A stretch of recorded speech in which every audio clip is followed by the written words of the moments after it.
Good evening. The greatest source of happiness for me is that we have very good chairs. So, yeah, absolutely. So let me quickly, we have come to listen to Ramesh, not to me. So I'll quickly lay down the rules of engagement, if you will. We started on time. Congrats to BIC and all the organizers. We will speak for 30 minutes and 10 to 15 minutes on the outside audience questions. We've already been, introduced properly. So I would request, as always, the lady to have the first use of the floor. Hema, please. Thank you, Sridhar. It's so nice to be among friends and family. So this is a great book. I got a PDF version of it. I've read it. I hope you'll all read it. But before I start on the book, and because we are very tight on time, and I'm sure there's lots to talk about, I'll jump straight into it at the first. I want to ask Ramesh, who I've known for many years, who's from my school, who has been the principal at my school. So many connects. There's so much of the pursuit of happiness that we as mankind have always strived for. It's enshrined very formally in the American Declaration for Independence. More recently, Will Smith has brought it into all our drawing rooms with his movie and his Happiness with a Y, as well as Gardner's memoirs. Adam Grant's works is so much around this. So Ramesh, what triggered you? What motivated you to start on this journey? And you say it is your first and only book. So what started you on this journey? Hema, thanks a lot. First of all, let me give you a disclaimer. I think I have to, all the nice things that Sridhar and Hema may say about me is because both are very dear friends. Hema is in fact the role model for my daughter. And she says, if there's anybody who should be somebody, you should be like Hema. And Sridhar is like godparents to my children, so our children. So take whatever Hema and Sridhar say with lot of salt, not a pinch of salt. Hema, it's very interesting. I can't say that there was one incident that triggered off this, but it's very fascinating when I look back. As a marketing person, I always say case studies are written after the event and we retrofit events to sort of make a formula for it. So I've tried to do the retrofitting and see what happened and how did it happen. I think I would go back to 2005 when I gave up the corporate world and when I gave up everything and I went to head Lawrence School, Lovedale, and just alma mater, and the heart took me there. But interestingly, for some reason, I just do not know what the reason is. I wanted to lay my hands on a film which I had seen sometime. And that film I know very clearly was A Man for All Seasons. It was an Oscar award. It's a 6th Academy Award. Paul Scofield, Best Actor, Robert Bolt and all. And I vaguely remembered what it was about Henry VIII and something or the other. Anyway, I got my hands on that film. And if any of you haven't seen it, I strongly urge you to see it. It's about the best film that I have seen. And I've seen it at least 30 to 40 times after that. It's a joke in the family. It talks about a man with very strong values, and that's Sir Thomas More. And Henry VIII wants to cut away from the Pope and things like that. It's a long story, but that made a phenomenal impact on me on what it means to be as a man of values. And there are some phenomenal lines in that. A couple of them are quoted in the book. But I remember one line which said, when Henry VIII said that, it doesn't matter to me what all of England says. What matters to me is what Thomas More says. And so I think it was there. I made students watch that film and we discussed it. I left Lovedale and I headed the B school in Mysore, Dharmasthala's B school. And I was so taken in by that film, I made it a part of my induction. And I said, we're going to watch this film in the first week of induction of the first year students. And we would have a discussion on that. I would actually sit and tell them what made you think and what did you learn? So that was the thing. And then 2008, the subprime crisis, and all management schools run through this, every time there is a crisis, we must build in values, ethics, and so on and so forth.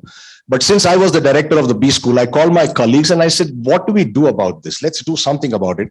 And we all agreed that whatever course we were doing, whether it was HR or OB or strategy, one session of that course would be dedicated to talking about issues relating to non-subject matters, but connected with it. So what is values, ethics, integrity to do with HR or finance and so on.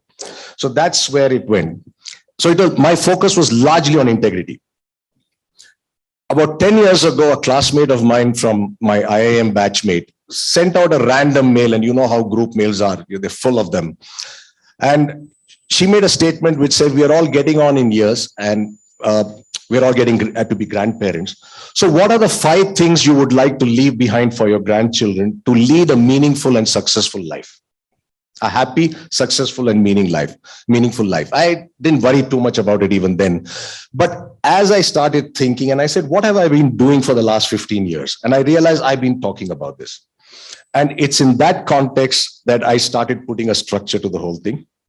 And then, like all good management people, I keep saying you're worth being called academic or management if you have some 5 P's, 4 W's, 6 S's.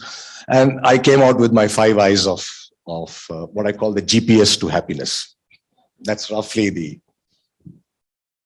Since you led me to that question, so can you talk about the 5 I's that you talked about in your book?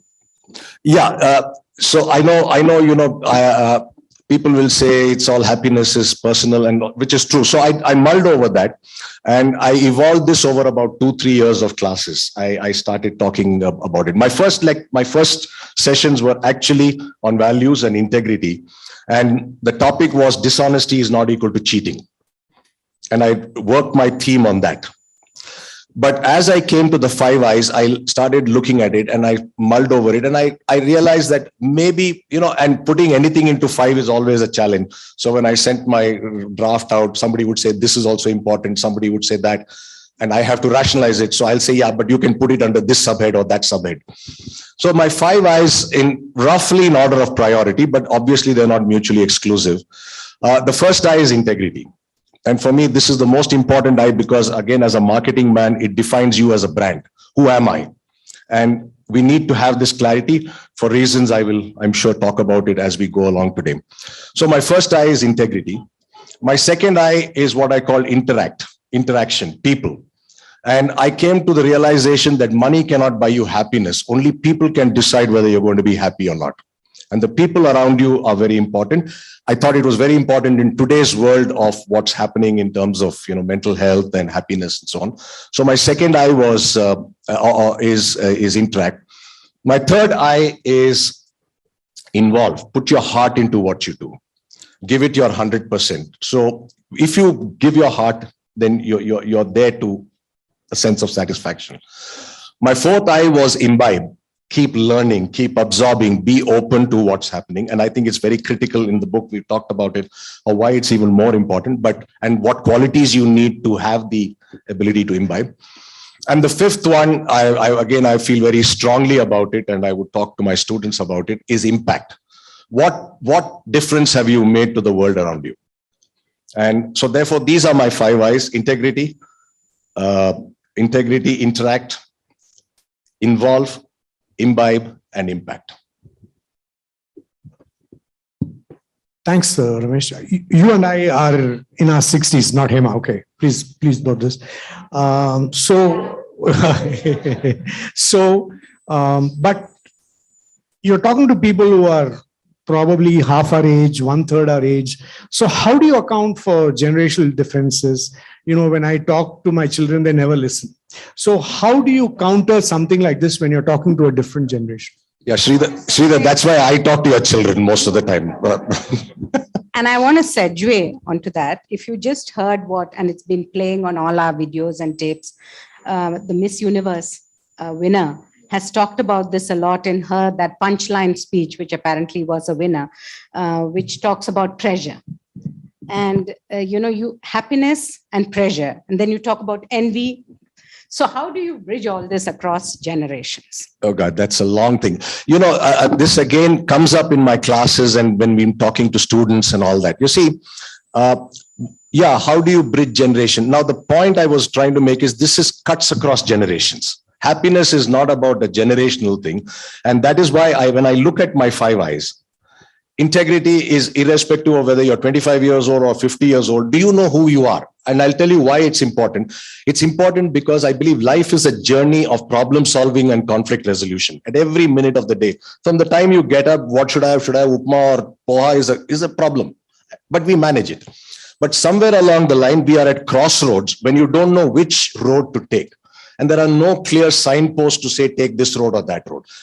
What comes to your, so that's why I say the GPS tells you that what does a GPS do? A GPS says you have 5 different ways of reaching your destination.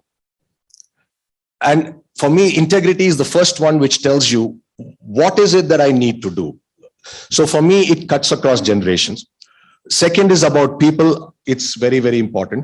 So if I look at the 5 eyes, they're not really linked to any single generation. So when I looked at it, actually the 5 people who read the draft of this fully and gave me phenomenal feedback. One was a 25-year-old young single girl. One was about a 35-year-old lady with a 10-year-old son. One is a 50-plus-year-old person, a gentleman with 2 teenage daughters. One is a grandmother of 4 kids, and one is a retired school, head and so on. And I found each one of them had something to say that, yes, this makes sense to me. So to sum this up, the point I'm making is, who is it aimed for? To be honest with you, it's aimed for somebody between 25 and 40. And why do I see this? Because at that age, they can do something about it for themselves. If you're 40 to 60, I'm hoping parents will read it so that it's a guide to get their children who are in the 15s and 20s. Adolescence is a big challenge, maybe even earlier. And if you're 60 plus, I believe it's a good thing for a grandparent, because they spend a lot of time with the grandchildren. And they do this. But really the audience, if you ask me, is 25 to 40, 45, because I keep telling them, Sridhar, even you, even though you're younger, as Sridhar says, I keep telling my students, we were very lucky in many, many ways. And we were lucky because our journey in life was on a gentle stream. You are on a boat, you will go a little this way, that way, but you will never capsize. There was no whitewater rafting that you do. You will hit one road, you will come back and come onto the stream. And life took a very, very easy pace for us. Today's generation doesn't have that luxury. Today's generation is on a rapids. You're going from one, you talked about the pressure. They're on rapids. And if you don't know how to navigate yourself on this, you capsize or you land somewhere where you don't know where you are. So I would think that's the age I would like to, whether they read it or not, I really don't know. I'm sure they will. Yeah. When we first bought a television, there was just one television in the house. So when we did advertising, that had to work for everybody. So I'm quite sure that Ramesh's book will be like that, which works for all sizes, all audiences. Ramesh, I just want you to talk a little about values, since you spoke about that. Can you talk about the relationship between values and happiness, for instance? That's something that we started to talk about. Yeah. So this is where the book started, on values in some way or the other. See, I'm not a psychologist. I'm not a social scientist. So Hema already started off with all the big people who have talked about happiness and all.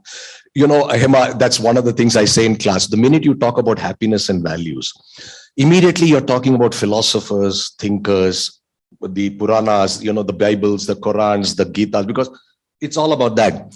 So I call that the wisdom of the ages. I call this book the wisdom of age, just growing old, and having captured some learnings and put it together in some way or the other. So for me, values is probably the most important thing, for the reason that it is your starting point to define who you are as a brand. Sridhar will understand that language. Who am I? Who am I? What do I stand for? Where are the areas that I can be negotiated with, where I will not negotiate? And I think this is very, very important, because life is just one continuous process of problem solving. So my last chapter, so if you look at my book, it's the first 25% is actually what's happening in the world today that we need to start taking stock of what we're doing. So I keep telling students, my course in IIM is called PSM, Product Strategy and Management. And 20th session, I say it's still PSM, it's Personal Strategy and Management. So I haven't deviated from the course requirement in any way. And I say that what happens is we change. What I want at age 20 and what I want at age 40 and what I want at age 60 are very, very different. And therefore, we need to keep recalibrating ourselves periodically. At 20, what did I want? What was important for me? At 40, and then many times we end up somewhere and then we wonder, what am I doing over here? So for me, in many ways, values is the foundation of this whole thing. That is, you get a clarity on what you want. So when you're at that crossroads of life, what tells you what to do? And I'm just going to quote, the last section talks about this. Rashwat Khidar, who's done a lot of work on ethics and values. You see, the challenge, and this is for management for all of us, the challenge is not taking decisions between right and wrong. The challenge is when you have to take a decision between right and right. And when you don't have an answer for that, and he gives you 4 lovely, simple frameworks for that. What do you do? The simple example I would give in a classroom, in an advertising, in a management school is you're advertising a fairness cream. Now, it's not the right thing, but it's a job. Now, do you owe your responsibility to the company or do you owe your responsibility to your conscience? Where do you owe it? Do you have a responsibility to So I would like to believe that values gives you a sense of clarity on what you would do in difficult situations, how you would deal with them. And he talks about those 20 sessions, and he also talks that when the students rate it, it's the 20th session, which he talks about personal strategy and happiness, which gets the highest rating. So obviously it's resonating very, very well, even with the generation, as you quote, which deserves before desiring, demonstrate before demanding, which they're not very good at in the hedonistic treadmill, as he calls it. I want to ask you, and he's talked about various ways of how to do this, because the journey, he says, is the fun. And I think the book is all about that, so I'll let you read that. But I want to ask you about your own personal journey. And you, since 2005, and with very, very able support from Tangam, you have worked on mental health. And people with mental health problems are all around us. Even though they may not acknowledge it, we may not acknowledge it, all of it. So when you're living in that kind of a cloister, when there are those dark shadows around you, how do you make this and this kind of a book work for them? What is your experience? Oh, Hema, that's a tough one, actually, because I would think there are 2 challenges to this. One is people who come to us and those who don't come to us also. I would think that there are a large number, those people typically have some triggers that are creating an issue. Whatever that trigger is, they may not be very clear about it. And that's why an organization like Vishwas Counseling helps. I would also like to believe that there's a large number of people who are normally well adjusted, but yet so let me break this up into 2. The mental health part of it, the people who actually need counseling, we work with them in a very different framework. I would not give them a book to read and do it yourself book, because there it's about dealing with emotions, dealing with a whole lot of, what shall I say, unclarified gray areas. So in that kind of situation, what we're really doing is you are looking at what we say is when you are stressed out, pressure is building. We believe that it's like a cloud around you. Life looks dark. I am standing outside, I can see the sunlight, but you can't see it because the cloud is around you. And our role is to talk to you, empathize with you, understand you, non-judgmental, and as you start and help you catharsize. And as you do that, actually the cloud starts moving and you start seeing rays of hope. When you're in that position, then these things will actually make sense to you. It'll make sense to you. But I wouldn't say that, this is a prescription for you're going through mental health problems, But I think for large number of people, all of us who are well-adjusted, happy human beings, I think there's something in this to say, just think about it. So I'm not prescriptive. I'm not saying you should do this, no meditation, no this, you do whatever you want. But for me, the fact that I've got two of my best friends here, the fact that we have all of you, I can never, ever undermine the value of people. For me, people, when I left the corporate world, and there's another very close friend of mine who left the corporate world. We left the world at the same time, corporate world. And I realized that my biggest strength was the fact that I had a huge number of friends who had no idea what I was doing. And therefore, the day I left, it didn't matter to them what I was doing. On the other hand, there was this friend of mine who was a very senior executive. And I'll never forget what he told me 30 years ago. He says, Ramesh, when you leave the corporate world and you go back to friends and you want to meet them, you'll get the courtesy cup of coffee. They will call you, give you your cup of coffee and say bye to you. And I said, honest to God, I haven't faced that problem. So I would think that a large book, this book is meant for the 90% of us who are well-adjusted people, but where are we going? Yeah, I think one of the things that this book should achieve and all people like us should achieve is to actually, make people talk about mental health, because still it's a social stigma. People are afraid to talk about it. They think he's mad. So I think that's the biggest issue. Ramesh, one question before we move to the audience. How much of happiness is luck and how much is it pluck? Okay, I'll just talk about one quick one. The first half actually talks a lot about mental health, because we are getting to there, and therefore why we need to be aware of what we're doing. Yeah. How much is luck? How much is pluck? To be honest with you, Sridhar, Hema, for me, happiness is not about luck.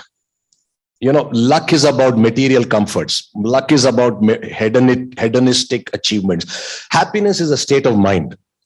So that is where in one of the early parts of the book, when I was reading, and the good thing about writing a book is I was always wondering, how will I convert a 1.5 hour lecture, which is all of 10 pages. And I ended up with 200 plus pages and you can do much more as we've been talking. But happiness, luck is about being in the right place. Luck is about getting a contract. Luck is about this, luck is about that, good or bad luck. But happiness, as we've said, is a frame of mind. And I don't think there's anything about luck in that. I decide what I want to, and that's why I've differentiated, and I learned this as I was writing. What we actually do is have pleasure. It's a sense of gratification.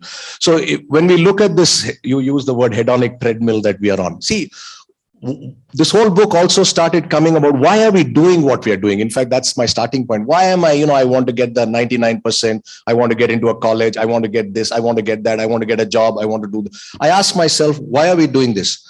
These are all measures of success. And why are we wanting to be successful? Because we have an implied notion that success equal to happiness. But the way I would look at it is, and therefore I rephrase the statement, and I said, maybe we need to look at, if I'm happy, I'm successful. And therefore rephrase your objective to achieving happiness. And happiness for me is a state of mind. To answer this last bit, if it was luck or material, rich people would never commit suicide. Depression and Prozac and thing will not be multi-billion-dollar businesses. So I would like to believe happiness is about, as he says, a state of contentment, a state of well-being. And Viktor Frankl talks about the third one, meaning in life, and that's to go beyond you, to do something beyond you. So for me, happiness and meaning go closely into one another. Ramesh talked about purpose and meaning. And coming from somebody who's been a gold medalist, both at IIT and at IIM, if you go to IIM Bangalore, you will see his name there, right there at the top, and stepping off the corporate at a peak of his career and finding this purpose. We were having a brief discussion and he gave me a little bit of an inside view. He says, of course, there's a self-help here. You can mark yourself, you can try to change yourself, all of that. But he wants to take this to the next level by doing deep intervention workshops with people who then work on this. And as he's done that, as you read the book, you see that he has put out his vulnerabilities so beautifully, his own questions, his own dilemmas, what is good for me versus what is good for the organization, those kind of dilemmas. And he's been so open about it. His workshops are going to be, I think, even more of that and the vulnerable. And when you share, you learn so much more. Like he says, share and you get, whereas you take and you lose out in the final equation of the universe. So personally, I think it's a great book. I'm putting a strong plug for my best friend and saying that it's really a great book. You all must read it. But like Sridhar says, open to the audience for questions. Wonderful. So I must say that, first of all, I'm very happy to be here. And I think all of us are very lucky. So just to answer that question of yours, and I think it's interwoven, but specific issue which I wanted to bring to your attention, I've been doing similar research for the last 10 years on happiness and came across this work of Mihaly on flow and the joy which you get of engagement. Is that something that you've touched upon, and how does this stitch in? Because I understand everything else what you spoke about, but he talks about being here in the moment, and I was wondering if you have an opinion on this. Yeah, and that's why I have my third eye is involved. Okay. So third eye is involved. Put Okay. yourself into what you're doing at that point of time. Wonderful. And I have actually I've used my personal examples of playing badminton with Prakash Padukone and Geet Sethi's lecture I heard, and I could fit it in classically 35 years after the event. It just fell into place. I learned the difference between passion and obsession. Obsession in a positive way, not in a negative way. So for me, it's about constructive obsession, where I don't know if it makes sense in that, but I could relate it to my personal experience. So that is what I would think is being in the moment. Right. No, I get that completely. I go for tennis every morning. I lose the set, but I enjoy the game. So I understand what you mean. Been there, done that. So congratulations. I'm really looking forward to reading the book. I just thought I'd make one comment. You made some very important comments as you spoke, but there's a very interesting book called The Second Mountain by David Brooks, which talks about the first mountain being professional achievement and getting, and the second mountain being a commitment and joy of giving. So I thought it resonated with some of the things that you were talking about. Thank you. You know, Arun is my schoolmate. He was the former undersecretary to the government of USA. He's come in, and Arun, it's such a delight to see you here today. He was 1 year, we were in the same dorms, and you don't know how happy a moment this can be. He's also a poet. He is a poet, So, he's an author. we must have a I've got his poet on poem. happiness by I him have his book of poems.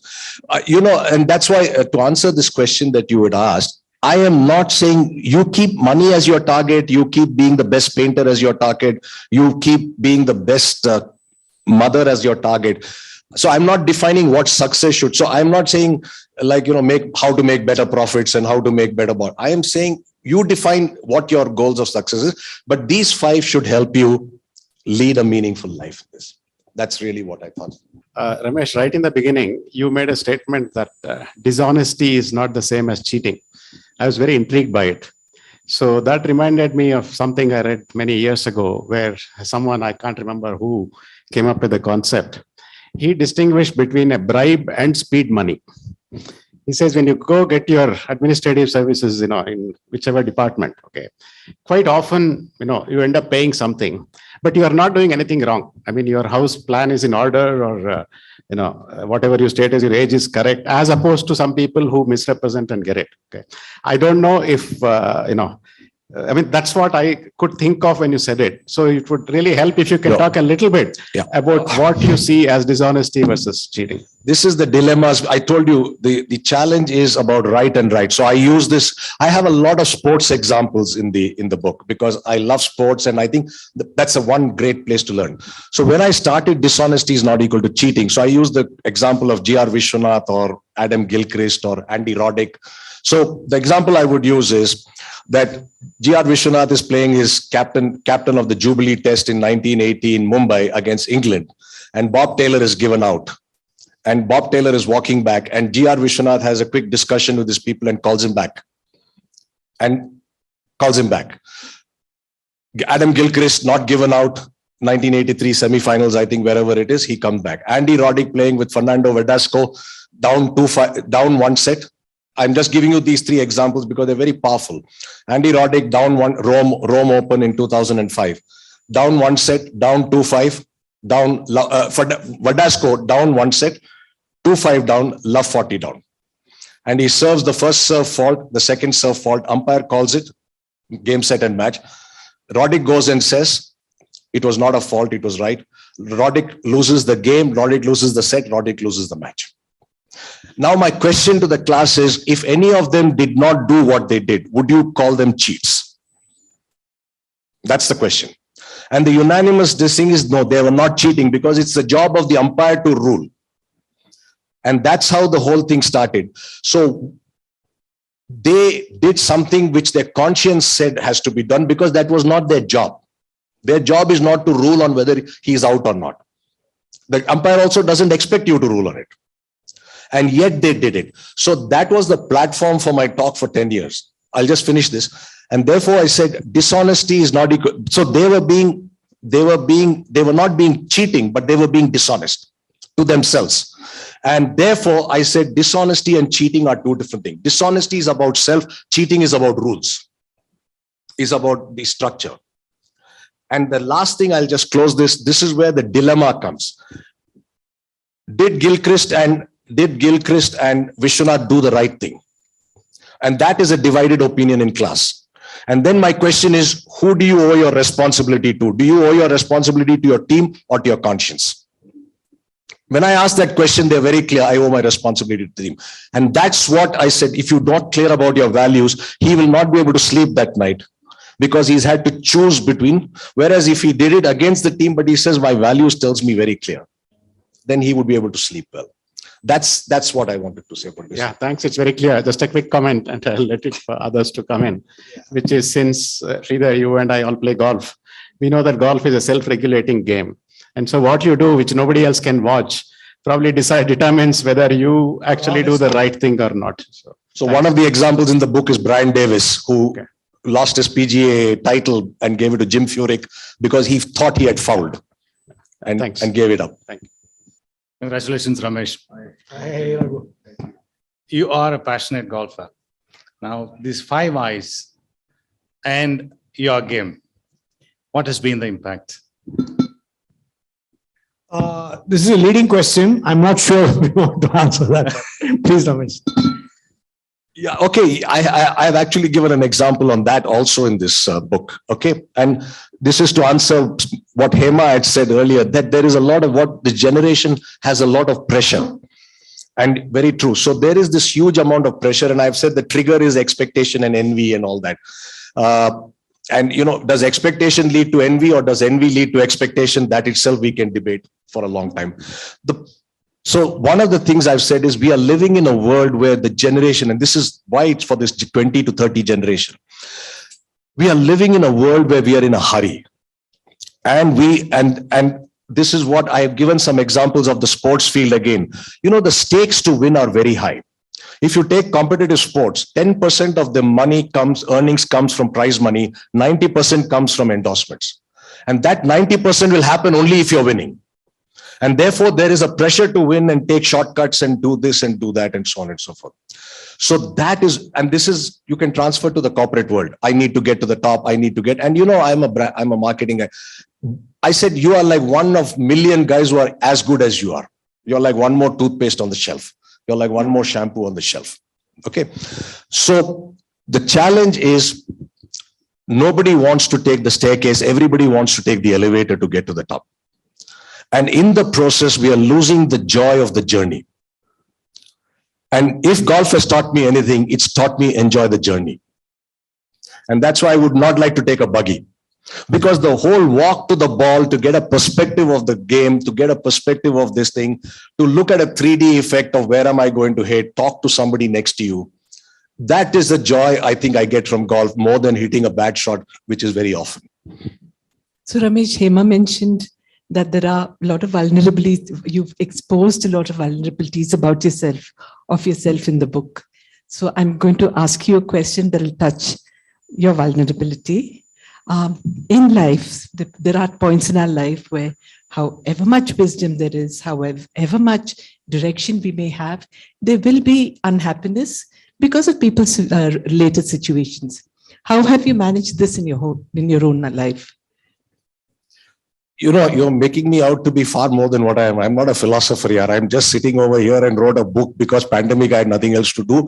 And my daughter wrote on my board saying the book of 100 words starts with the first word. And my son-in-law, from the day he got married, he says, you have to write this book. It was supposed to be called The Fourth Key.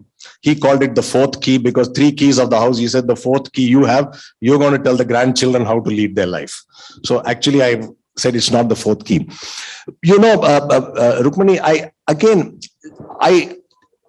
the little bit of tuta-puta knowledge I know through my counseling and reading and all that, I would say that I think there's something different between a transient dissatisfaction to a permanent problem. So you have your ups and downs. I have my ups and downs. I have my lows and highs and so on and so forth. But I would think that we are talking about happiness as a far more serious, ingrained stuff. And overall, are we at peace with ourselves? So, you know, one of the definitions we give of good mental health is at peace with yourselves and in harmony with others. That's one of our definitions. And I would think that if you're 90% on that, 100% on that, 50% on that, whatever is the number you want, you're okay. But I don't think you will ever be able to get rid of the highs and lows of your life, dilemmas and conflicts.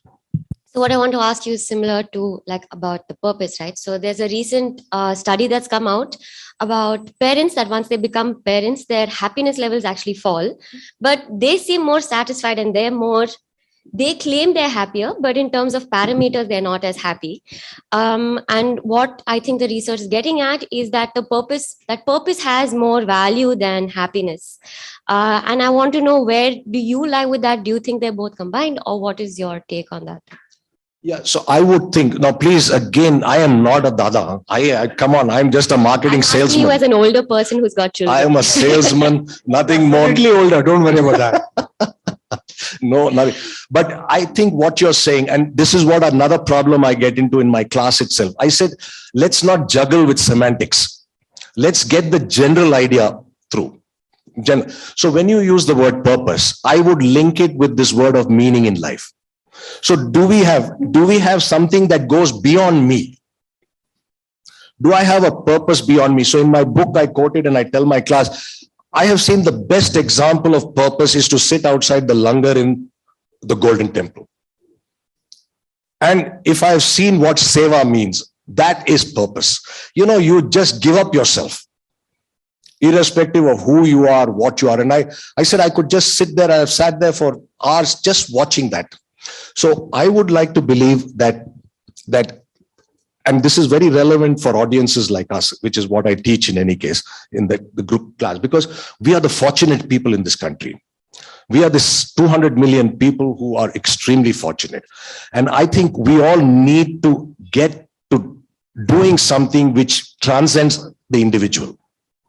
And therefore, the second thing I recommend is the only way you really transcend and do something with purpose, in my view, is you give up some of your most precious asset.